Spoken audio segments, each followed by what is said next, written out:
Hi guys, so today we are here at Lamesa Eco Park. Well, this is the first time that I've been here since 2018, so things and sights here are a little bit different than it was before. So as you can see, it's all about nature. So it's also raining. Here. Yeah, there are muddy areas here that as I can see we cannot walk through it kasi it could be dangerous. So let's just walk around. As you can see, there are lots of trees here.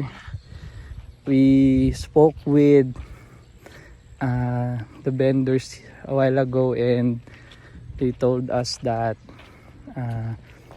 the owner or the Manila Waters decided to preserve this nature in order for the people of the Quezon City will be able to experience having the privilege to go to an area with full of nature instead of going somewhere else. So that's it guys, I will close the vlog. This is just a short update. Bye.